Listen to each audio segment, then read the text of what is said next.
listening to the Educated Cowgirl Podcast, Season 2, Episode 11.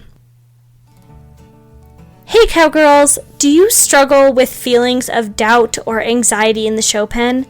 We have all had those moments in our lives, whether in the arena or in business in the horse industry, where we feel inadequate or unprepared to compete or perform at our best. And sometimes we can let it get the better of us. We start to ask ourselves, do I really belong here? Do I deserve to be here? Or why am I even here? Which can lead us to feel like imposters and kill our confidence. Trust me, I have been there many times. Well, Lauren, Ellie, and I are here today to talk about those feelings of imposter syndrome and give you some very helpful tips and advice that will help you as you prepare for your next major horse show, rodeo, sorting, or even in the workplace. From ways to help you be as prepared as you can to have the confidence to ride into the arena with 100% your best effort, to having the mindfulness to look deeper within yourself of why you are feeling this way. Lauren and Ellie also share some of the moments from their own experiences as exhibitors when they have struggled with feelings of doubt or times when they let the nerves get the better of them, what they learned from those times, and how they combat those feelings now. This conversation was so much fun, and I took so much away from their insights that I can relate to my own goals and feelings, that I hope it also helps you as you prepare for your next show or whatever you might be having doubts about. You're going to want to save this episode to listen to on repeat, so let's get into my conversation with the ladies of Elevate Your Ride. Hey, and welcome to the Educated Cowgirl Podcast, hosted by yours truly. My name is Abby Carpenter, and I am a cowgirl and equestrian through and through. I started this podcast wanting to make more of an impact in the equine industry. That's why I am making it my mission to help promote the industry to the public through sharing my love for horses through education and bringing other experts and professionals onto the podcast with me to discuss important topics that impact the horse community. So whether you are a crazy horse lady like me, want to learn more about horses, or want to learn more about the industry, you've come to the right place. On this podcast, we will be talking about ownership, horsemanship, fitness, faith, breeds, and so much more. We believe that it doesn't matter what type of saddle you ride in or the breed of horse you may ride. We all contribute to this community to make it great, and that there is always something to learn from the back of your horse. So grab a coffee and get ready to take some notes, and let's get started. This is the Educated Cowgirl Podcast. All right, so welcome back, everyone, and welcome back to a couple great returning guests from Season 1. I am so grateful that they agreed to come back to talk about this important topic, but because I couldn't think of anyone better to have this conversation, thank you for being here today. Yeah, you're so welcome. Thanks for having us back on. We were honored. Yeah. All right, for those who haven't listened to your first episode with me yet, can you please quickly introduce yourself to any new listeners, briefly tell us what you do and your involvement in the horse industry, and a new fun fact about yourself? So I am Lauren Curvelli, and I am a mindset coach, which is super fun. So anybody who's looking forward to creating new goals with their horses, I would love to walk alongside you and help you do that and accomplish those things. And myself as a non-pro exhibitor, I have been a AQHA, an SBA, a world champion, and an APHA reserve world champion, which is so fun. So a lot of the things that I've learned in that journey, I relate over to my mindset coaching and kind of where it's led us to be able to have this podcast. And we're so excited that you have welcomed us onto your podcast. So thank you. Yes. And then, so I'm Ellie Stiller, and I am a personal trainer for equestrians. And then together, Lauren and I have our own podcast called Elevate Your Ride, and we talk about all things health, fitness, mindset, for equestrians. And Yeah, we just try to bring more awareness about those subjects and try to give some education and have it be more common to treat yourself like an athlete as an equestrian. So we were super excited that Abby asked us to come back on today so we could talk about something, a really important topic. Great, great. And before we get into it, I just thought of this. You guys launched like a book club series on your Mhm. podcast recently. What was the idea behind starting this? Just like, was this just a random thought or? I really wanted to start bringing on, because most of the episodes that Lauren and I do, it's like we just kind of pick a topic and then we just start talking about it. And Yeah. I wanted to start bringing on more like research based. Like I wanted to start like maybe we pick an article that we can relate back to equestrians that's either about fitness, about mindset, some sort of topic like that, and we can Mhm. dive into the research. And then we just decided that picking a book was a little bit more interesting. So we both picked books that have been instrumental in our own education and how they've helped us. And so I chose Becoming a Supple Leopard, which was a great book that I really, really appreciated reading while I was getting certified as a personal trainer. And it's just helped grow my field knowledge about how the body works. Mhm. And so I chose that book because it's very technical for people who don't like learning about the technical side of the body, it's probably super boring.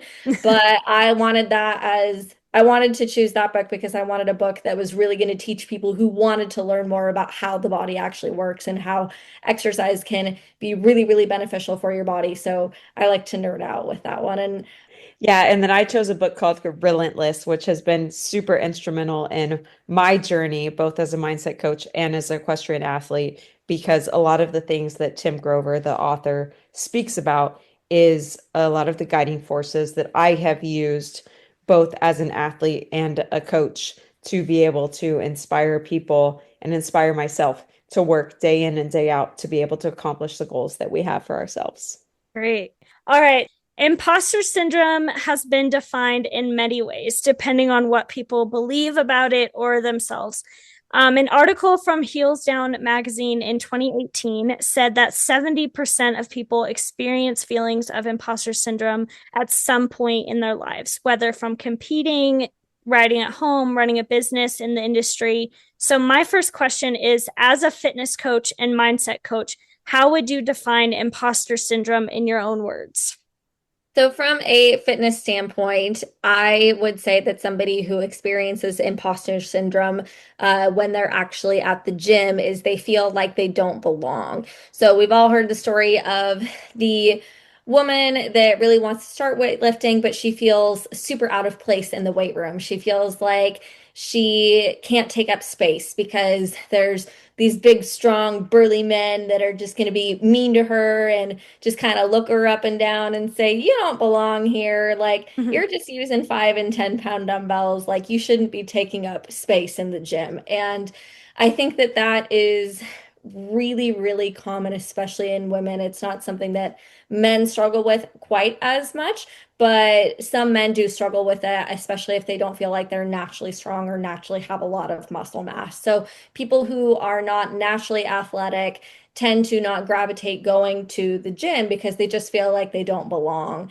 And I would really like to help break that barrier and show that as long as you show up and you are consistent and you are dedicated to improving your fitness, there is not a single person in the gym that will not respect you for being there to, if you're there to better yourself. And that's what most people do in the gym. They're there to create a better version of themselves. So sometimes it's really hard to break that barrier, that mental barrier, like I said earlier, especially if you didn't have an athletic background or you're not naturally strong, it can be way more intimidating to go to the gym.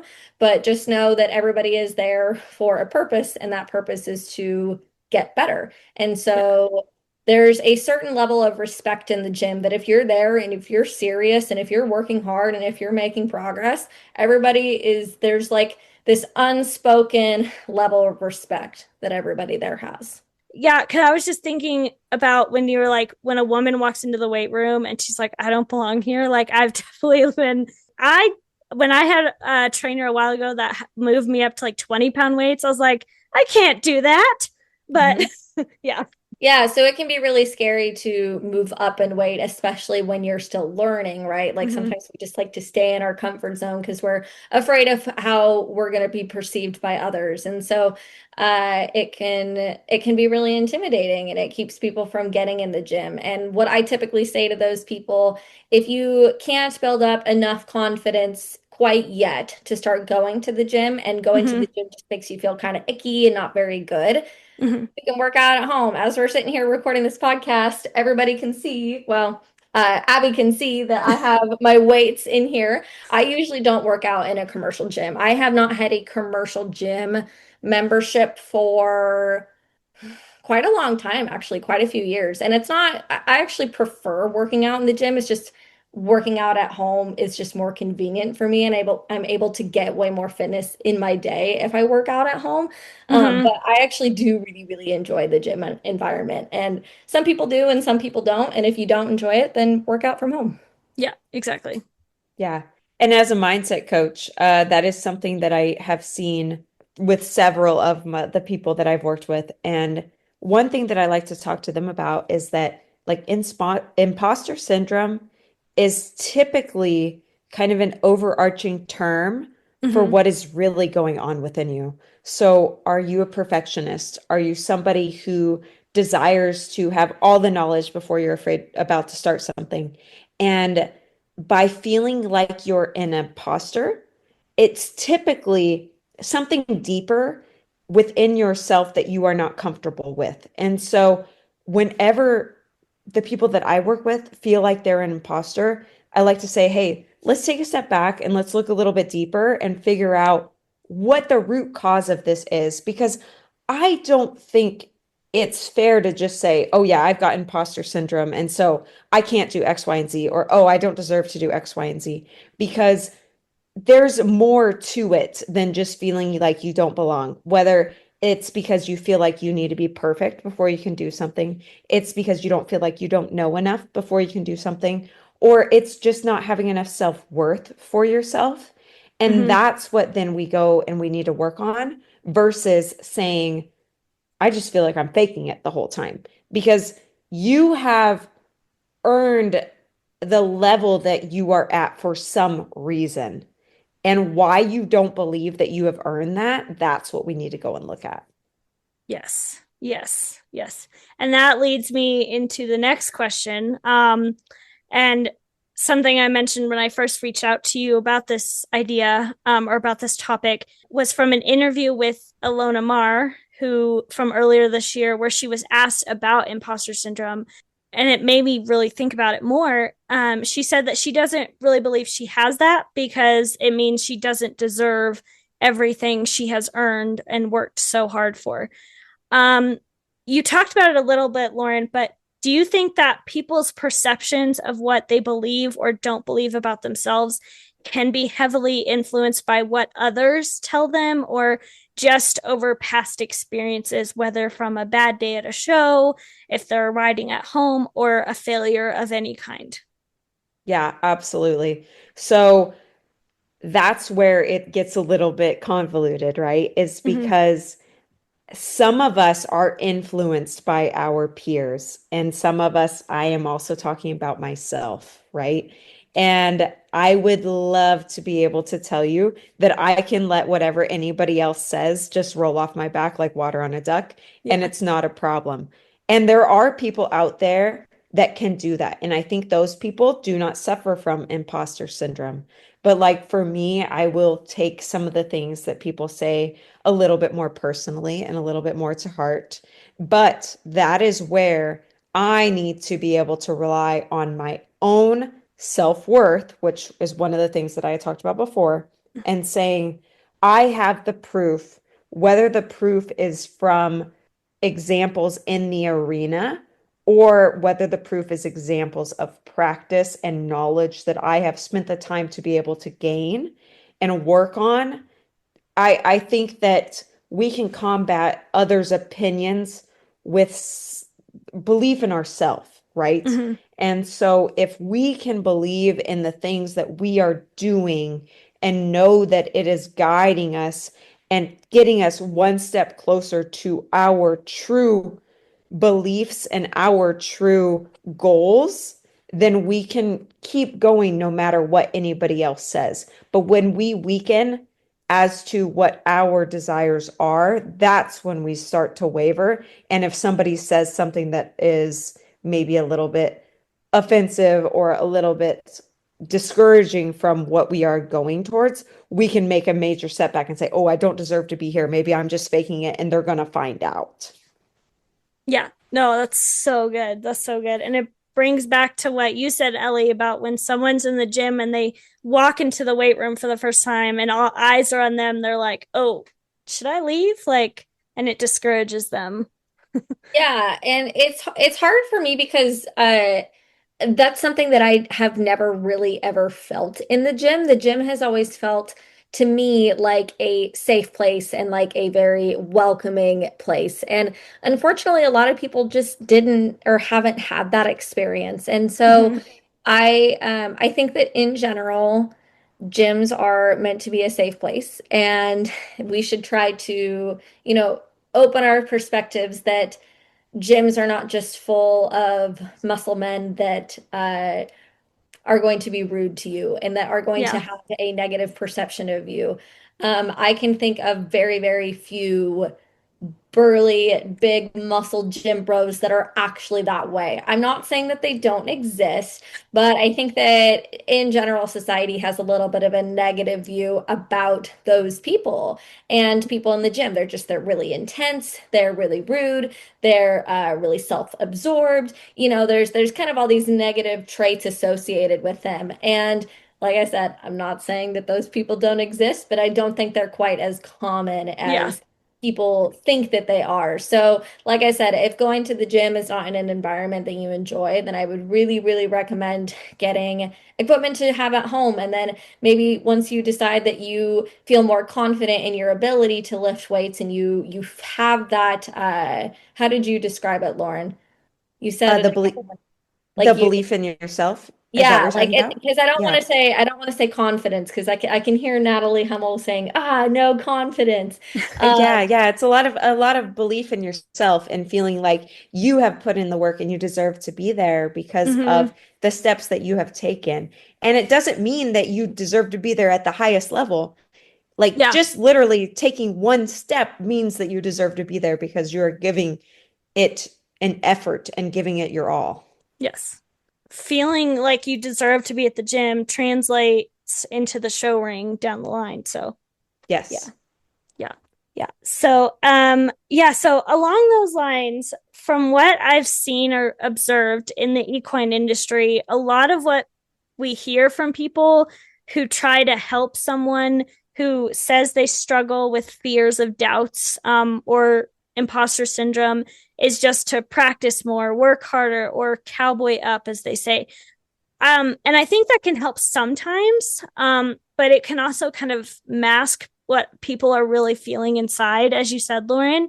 And it can make them feel more alone in how they're feeling, make them feel more intimidated by the show ring. As you have both worked with clients and are actively involved as exhibitors in the industry, how have you seen imposter syndrome played out, or have you seen any changes to what people believe about it across the industry?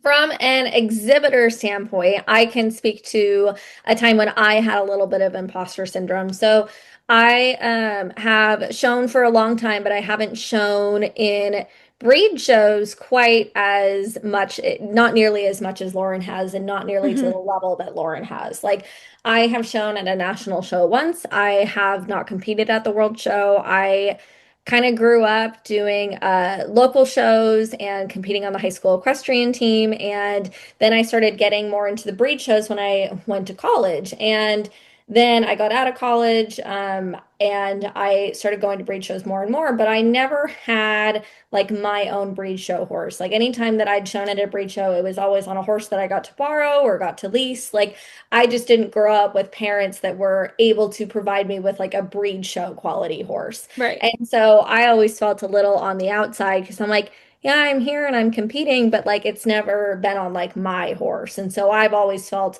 a little a little bit of an imposter myself because I'm like, I'm here, but it's not mine. You know what I mean? Hmm. And that has always been a little challenging for me. And then because I don't have my own horse, my showing is limited at the moment. And so like when I went to go compete at the Level 1 West last year, I felt a little bit of a fish out of the water because that was the biggest show that I'd gone and shown at. And I remember when I went to go to the warm-up arena, I just got like for the first ride that I went to go ride, I just got really nervous. And my trainer like looked at me and I literally could not have been more tense. I was so nervous, not about the horse, but just about everybody that was riding in there. And I got this overwhelming feeling that I was like, I don't know if I belong here. And that was a really, really hard feeling. And then that first ride just didn't go very well Yeah. because I was just really nervous. I was really tense. And then I kind of had to talk to myself and say, okay, no, you do belong here. You are here to compete. Let's go ahead and let's put a braver face on and try not to be so nervous. And I think what I went and did after that is I think I went and did like some yoga. Like I did something to kind of ground myself and do an activity that makes me and my body feel good. And then for my second ride, I was able to actually breathe. I wasn't super tense. And then for people who don't know, I have a back injury. And so when I get even more tense, I just tighten up in my back and it just like can't even move. And so that's not a very effective method for riding a horse is Yeah, having a yeah. super tense back that can't move. So I have to especially make sure that I do not get tense and kind of get all these feelings balled up.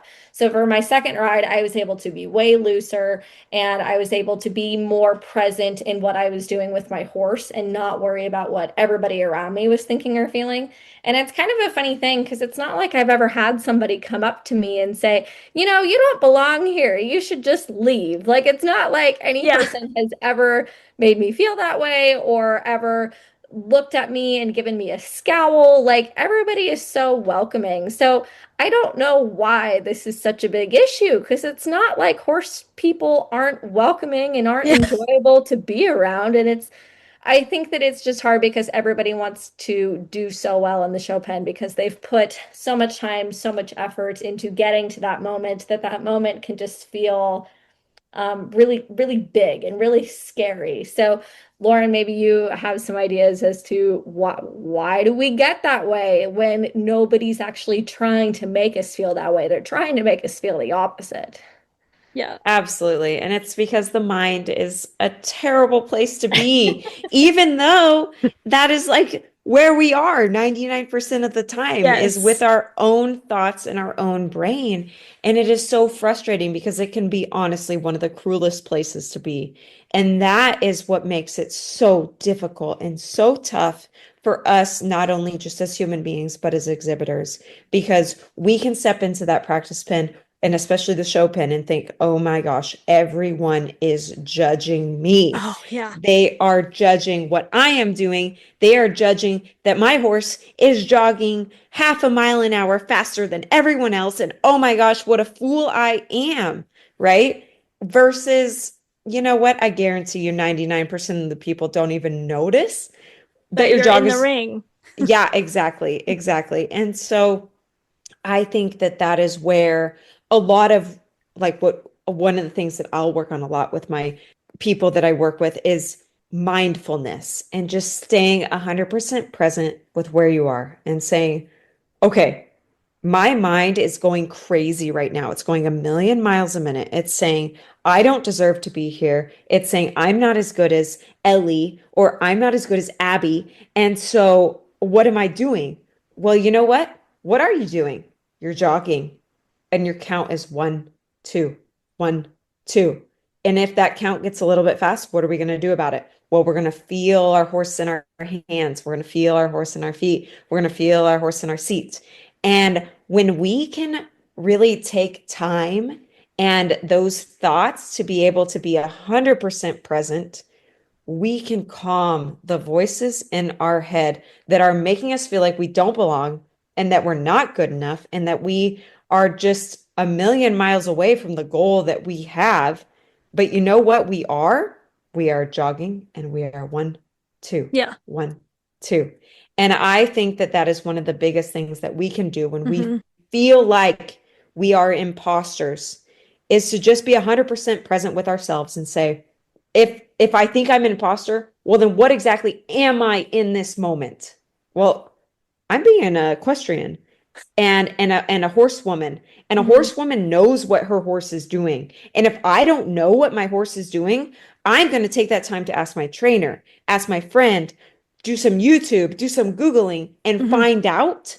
Because if I don't know, then I am not being the horsewoman that I want to be. And I'm going to use whatever resources available to become the horsewoman I want to be. And if I am using the resources available, then I am not being an imposter because I am growing as a person. And even if I'm not at the step or stage that I want to be at, I am working harder than I was yesterday. And that's all we can ask for. Oh my gosh. I love that so much. I You need to do more public speaking, Lauren. Because Thanks. I felt like I was just like you were on stage, like talking to people.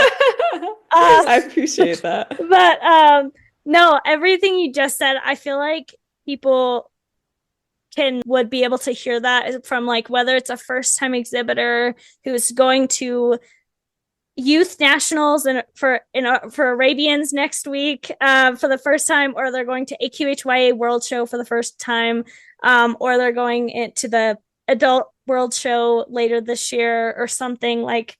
And then Ellie, I think your what you said about not doing a lot of breed shows in your younger days speaks to a lot of people, because there are a lot of people that I know that do saddle club shows and open shows that want to do breed shows, and they feel like, well, I'm not like I win my saddle club show, but can I compete with these like people that have been showing at the top level who have custom show shirts and they do all this stuff? So I love that.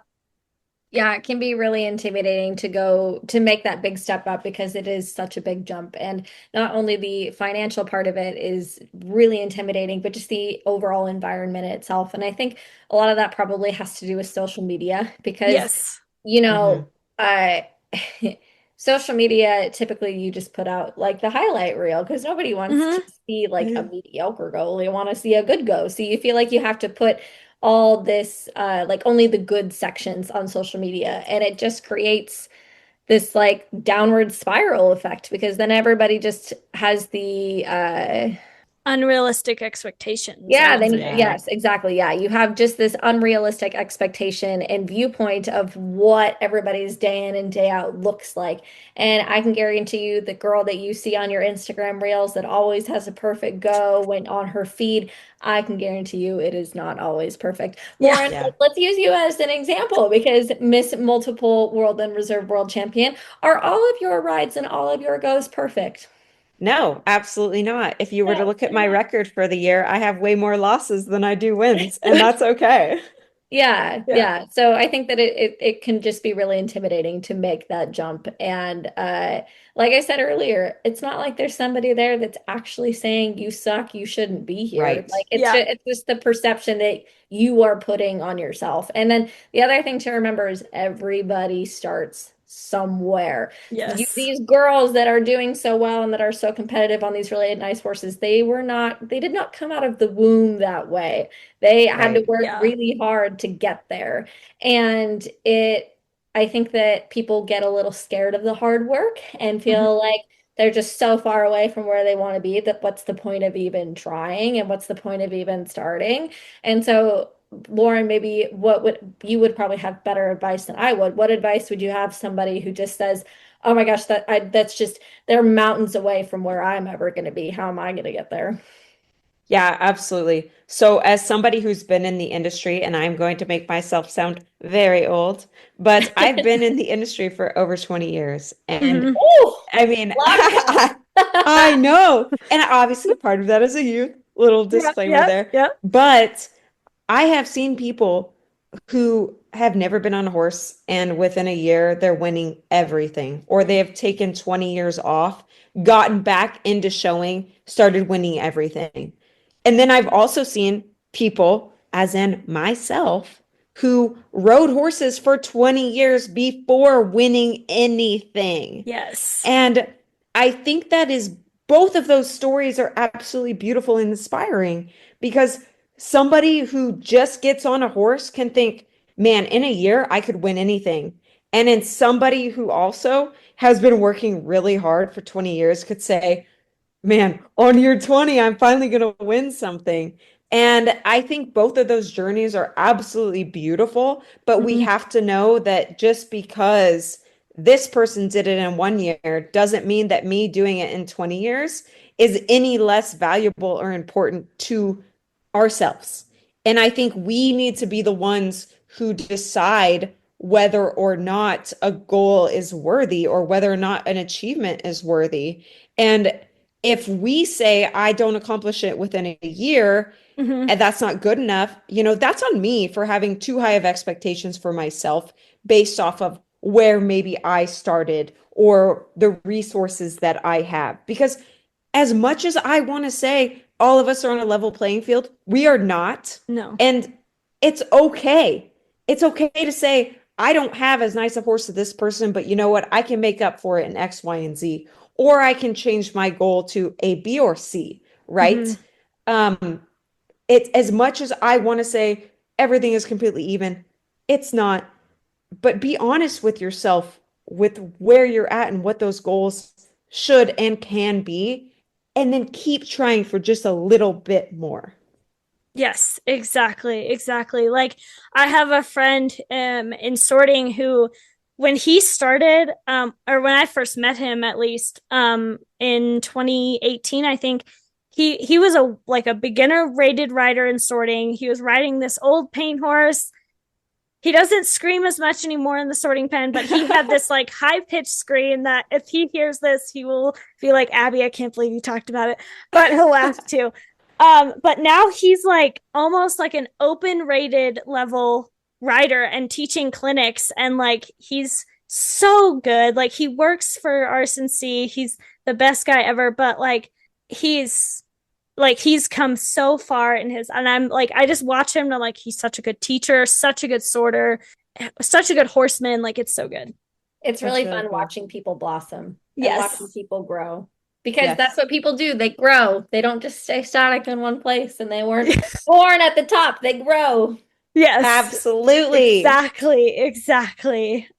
So we've kind of answered this question a lot and just recently, but with being in the middle of summer show rodeo season, world show season in particular, Paint World Arabian Youth Show is next week. And as they're preparing for these events, whether they're a first time exhibitor or a seasoned exhibitor, if they're having those thoughts that we talked about of, do I belong here? They feel really intimidated to go. Is there any other like advice that you would give them from a fitness perspective or a mindset perspective to help them confidently ride into the arena with 100% their best effort? I'll start off talking about the from the fitness perspective. I think that you feel more confident when you feel more prepared.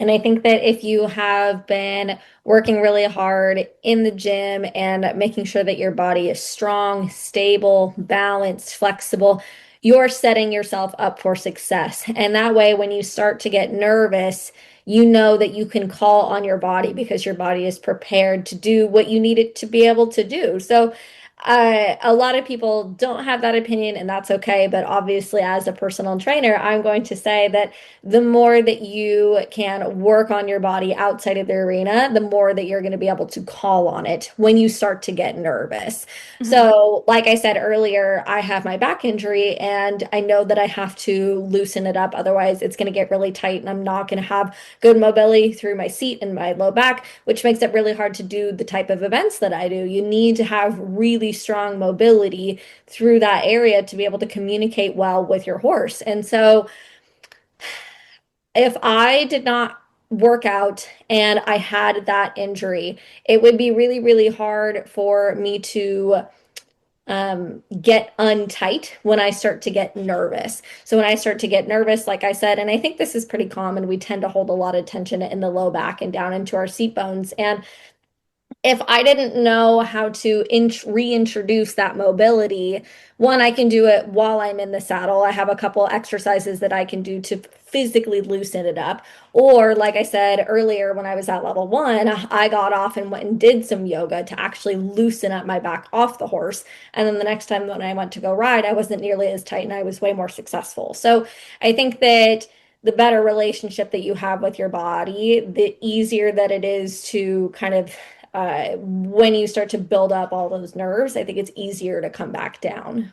Great. I love that. Absolutely. And then to relate that a little bit to the mindset too is like you were saying, having a relationship which comes from spending time getting to know your body. Let's spend some time getting to know your mind too. Hmm. And find out what it is that makes you feel confident, whether that's, having a bond with your horse, whether that's spending more time with your trainer so that way you have a bigger toolbox of knowledge to have with your horse, whether that's Googling things or watching YouTube videos. It's knowing what you are going to need as an individual to feel more confident when you step on the back of your horse. And for all of us, it can be something different, but Hmm. take the time to get to know yourself and what you need. Because I could tell you, and all of us can tell you Hmm. what each of us needs, but what do you need? Hmm. Because what you need is going to be different from X, Y, and Z. And so for me personally, I need to know that I have the time put in on the back of my horse practicing the exact things and gaining the knowledge that we need.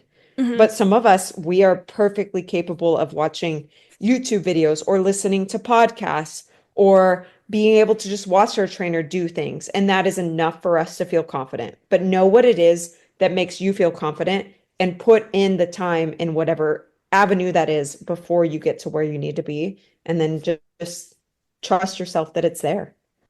Yes, exactly. Exactly.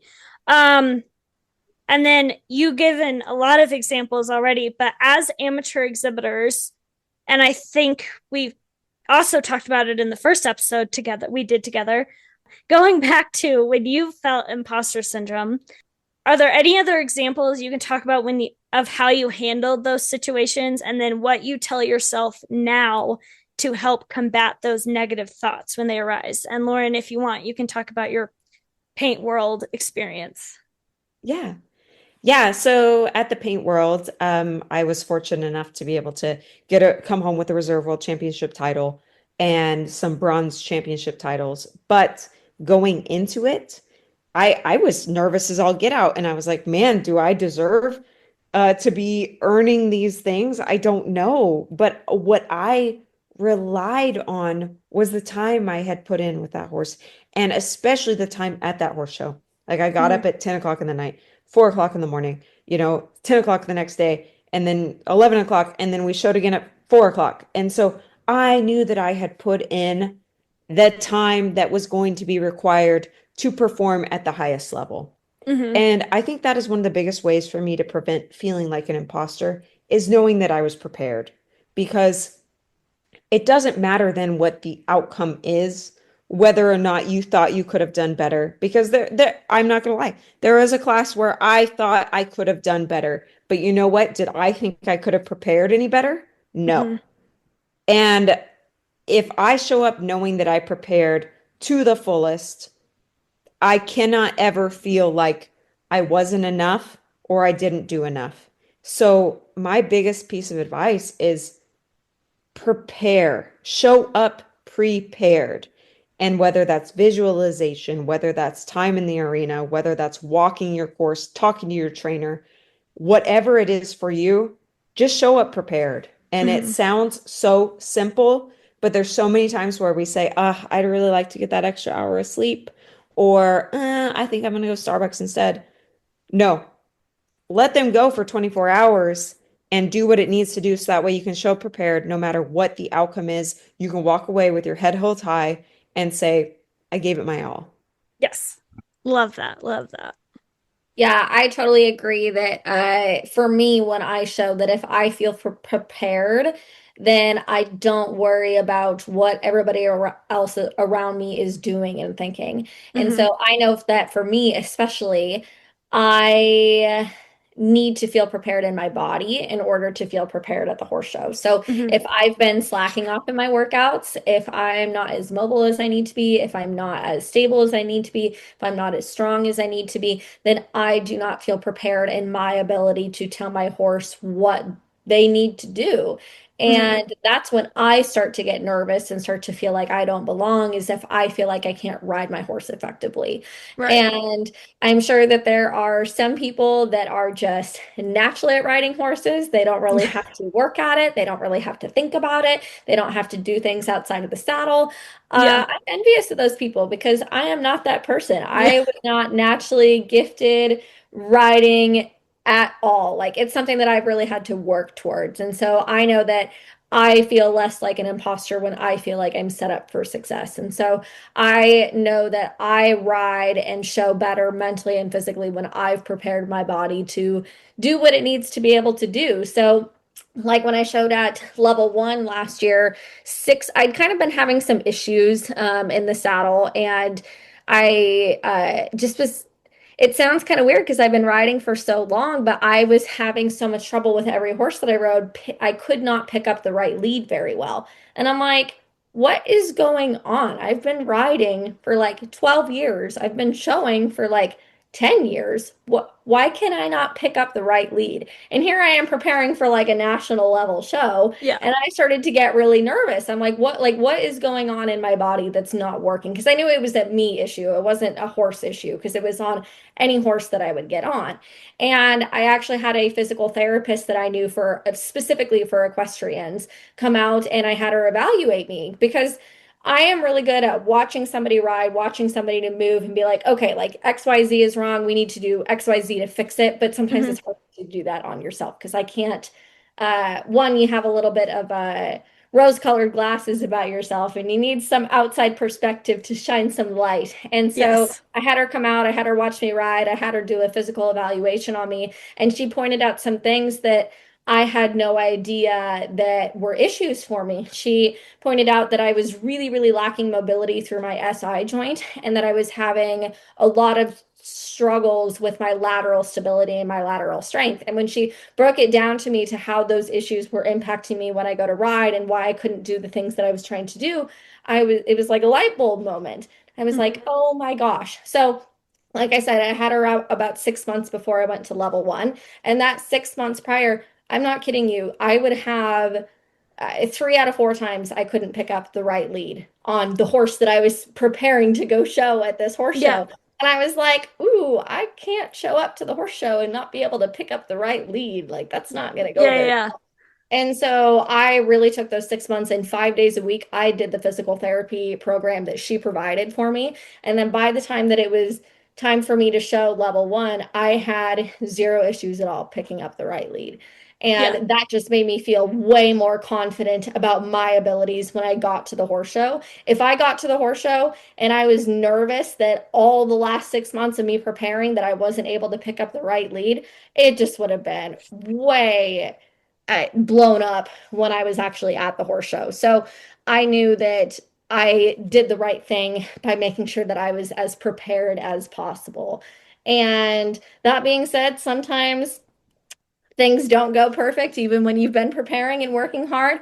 In our rail work of one of the class that I actually did really well in, I twice in the rail work couldn't pick up the right lead. Like she picked it up wrong twice in the class. So then I was sitting there and I was like, man, they're not even going to call my name. I'm going to be the first one out of the arena. This girl doesn't even know how to ride.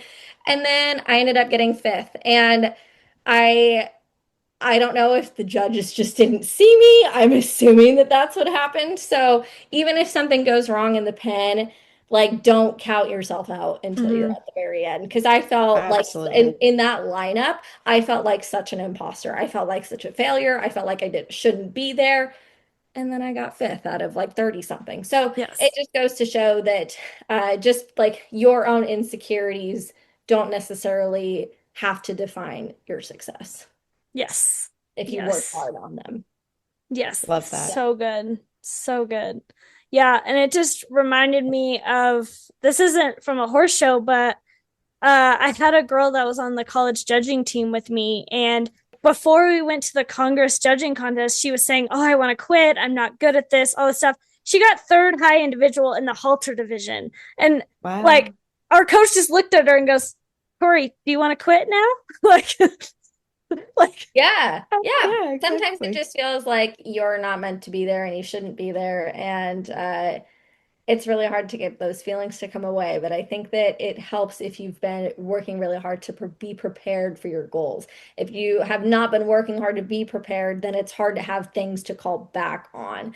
So I think that if you've been preparing your mind and your body and your horsemanship skills to where they need to be, yes. then it's a lot easier to feel successful.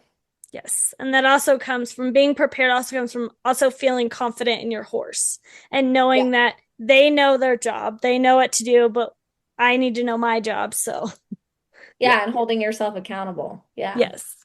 Yes, exactly. Exactly. All right. So for the industry overall, is there anything else that you feel we didn't talk about or mention that you feel we could improve upon to help youth and adult exhibitors feel more confident in the saddle, or anything else you would like to add? I think we touched on a lot of really important points in this, but to kind of just put it all together with a nice little bow, it's that, you know, we really are, as fellow exhibitors, rooting for you. And Mm-hmm. we are rooting for each other to be able to grow and expand our skill set. And realistically, those people who maybe do notice you, they notice you because you are putting in an effort and because you're trying and because you bring a positive light to the industry. So allow that light to shine and that yearning for knowledge to kind of guide you and inspire you. And if you can just lean into wanting to be better, I think that you will feel like you're not an imposter, but that you're on a continual path of growth that is so exciting and inspiring to not only yourself, but to those around you.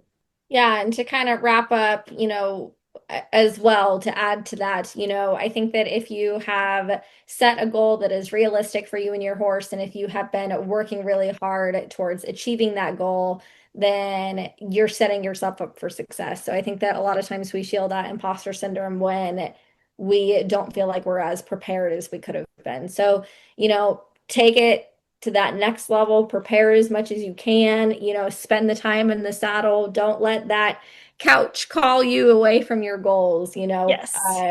make sure that there's this quote that I heard, and I can't remember exactly how it goes, but it said something like, if I followed you around for a week 24/7, would I think that you're serious about your goals or not? Mm. And that quote really hit me because I was like, whoa, if somebody literally spent 24 hours a day with me for an entire week, would they think that I'm serious about my goals? And I kind of said, I think they'd think that I'm somewhat serious about my goals. But so I saw that quote like maybe 6 months ago, I want to say. And since then, I've really, really took that to heart and I've really been taking it more seriously. And it's shown me that my excuses are just that. And I don't have to let little excuses keep me from achieving my goals. So I feel in a really, really, really strong place in my riding right now. And I feel really confident in where I am right now.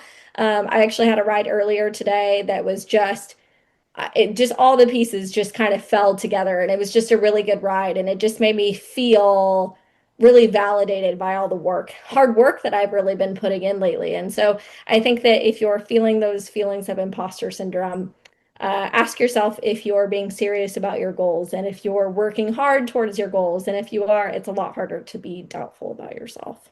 Love that. And I love those rides when you feel like everything's going the right way. It just puts you Yes. in the best mood all day Yes. long. It just makes you feel so happy and so content. Like, man, all those hours, they're worth Yeah. something. Yeah. I am in the right industry. Yeah, right? Yeah.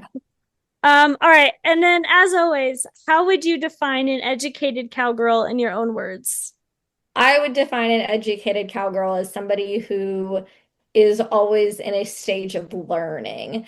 So I think that we stop getting better and we stop having improvements when we stop learning.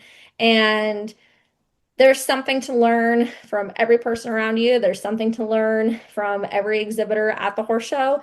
Doesn't matter if you are a multiple reserve world champion like Miss Lauren herself, or she might have something to learn from somebody who's there for their very first time. So, you know, I think that the more that you try to have an open mind and a growth mindset about the people that are around you, the more educated you become and the more successful you are. Yes, 1000%. And I would say, to reiterate that, just be willing to learn from any discipline and any person. And the more ways that you can expose yourself to a different way of thinking, the better off you're going to be. Great. Love that. Such good answers. All right. So, for some fun rapid fire questions. All right. What is one weird food combination that you love? Hmm. I like strawberry jam on my eggs. Oh, that's weird. That's really weird. I thought it's good. One of my favorites is actually something that Lauren showed me. So Lauren and I live in different states, and I came to visit her in Texas in May, I think. Yeah. And she made me one of the most delicious things that I had never thought of. She took a giant wheel of brie cheese Oh, and covered it in blueberries and pecans and put it on her Traeger. And then we literally just ate it plain. No crackers, no bread, literally just spoons and forks. And just I came home. heaven. It was so good. I came home Uh, and I made it for my husband and I was like, we're gonna eat this like every week. And it was just so good. yeah. For me, I dip my pizza in applesauce. So, So Oh, yeah. that is one I have not heard Yeah. before. It was a nanny that I had when I was little. One of the other kids that she watched did it, and me and my sister were like, "We want to try that too." And then we kind of got hooked on it. So I've heard of pizza and chocolate milk or pizza and oh, ranch, but not pizza and applesauce. yeah, That's a new one. um, yeah. It's pretty good because it kind of is the sweetness. I do Mhm. unsweetened applesauce, but it's still pretty sweet. Hmm. Yeah. Cool. All right, so if you had a walk-up song for entering the show ring, what would it be? Or what would your horse's walk-up song be? Mine would definitely be Legends Are Made by Sam Tinez. That song gets me so pumped up, so ready to go out there and crush it. For the horse, I'll talk about the horse that I mainly show, Minnie. Uh, you know that song? I think the actual name of it is called Funny Song, and it's Hmm. the do like that song that they put over like a reel over like an animal doing something kind of funny. Yeah. That would be her walk-up song. Just kind of like do do do, like what's going on? Here I am. yeah. Back in college days, my walk-up song as a collegiate athlete was Thunderstruck. Yeah, That Yeah, was pretty DCC. yeah. absolutely. And then the mare that I had, One Hot Chili Willy, she's the only one that really like I feel like had a song, and hers was Paint the Town Red by Doja Cat. Oh, that is definitely a Dixie song. You know Uh-huh. Dixie, so you Oh know. yeah, oh yeah. That's great. That's great. All right. So what is the most used app on your phone for business? Ooh. Mine is probably Instagram. I spend a Instagram. ridiculous amount of time on Instagram. All Just right. like Yeah. looking for inspiration. Until you're a business owner, and Lauren does all of our social media for Elevate Your Ride. So shout out to Lauren. When we started our business together, I was like, I'm not doing social media. I hate doing it because I run a social media for my personal fitness business page as well. And I'm like, I hate doing it. You have to be the one to step up and do it because it's so time consuming to Yes. find a trending audio, Yeah. make it with a video that you already have. If you don't have what you need, then you got to go film it. It is Yep. so exhausting. It's like Yes. the freaking Instagram. I Yeah. love it, but I hate it. Yes. Yes. Same. Same Instagram. Love Yeah. and hate. Mm-hmm. Yes. All right. And then what is a barn chore that you secretly love? Cleaning stalls. I actually enjoy, I like picking stalls. I like when you're at the horse show and you like get to like pick your stall clean like 2 or 3 times. I hate like shoveling out a bunch of poop into a wheelbarrow and having it be really heavy. That I hate. But when it's just like light little turds that you just throw in the bucket and then it doesn't take that long, it's Yeah. relaxing. Yeah. Yeah. All right. Lauren and Ellie, this has been so much fun talking to you guys, and your insights are so great. Um, what is coming up for y'all the rest of the summer and this year with shows and the business and the podcast? And then how can people find out about these happenings with Elevate Your Ride? Yeah, so I am not sure what my show schedule looks like the rest of the year. I have been showing has been a little bit on the back burner for me. My husband and I are trying to buy a house, and I don't know if anybody else is trying to buy a house in this economy. It is not super easy. So I have kind of taken a little bit of a step back from showing, which makes me a little sad. Hopefully, I'll get to go and compete at least one show either late this summer or this fall. Fingers crossed.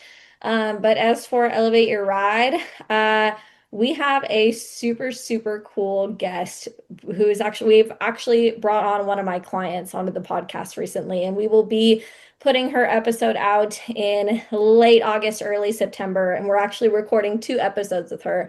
And I'm not going to spoil what it is, but it is super cool, and it was one of my favorite interviews that we've ever done, and I'm so, so excited for it to come out. It's like a little project that I've been working on with this client for over a year. And we're finally getting to where she's going to go out and try to achieve that goal that we've set. And so we're doing 2 episodes on it. And I cannot wait for it to come out. Great. Yeah, that is going to be so much fun. So everybody stay tuned because it was 2 episodes that you aren't going to want to miss. And so be sure to also check our Instagrams because as Ellie mentioned, I put a lot of time on those reels. Yeah, it takes a lot of time. I mean, you're better at the reels than I am. I'm still it's hard. Progress of learning. It's a lot. It's more than you think it's going to be. And I'm like, every time I go to sit down and do one, I'm like, okay, I have this idea in my head. It's only going to take 10 minutes. And then an hour later, I'm like, I'm still working on this. It literally takes an hour to make a good reel and come up with a caption. Yeah, absolutely. It takes so much time. It's ridiculous. Praise to the full-time influencers that have gotten really good at it because I don't know how they do it. I don't know how they do it either. They make it look so easy and it is not. So props to them. Yes. Yeah, so you can find us on Instagram, elevate.yourride. You can find us on Facebook and Spotify, just at Elevate Your Ride.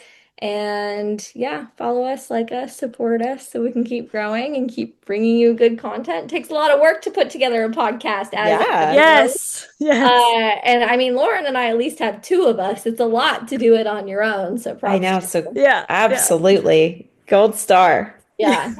All right. Thank you, guys.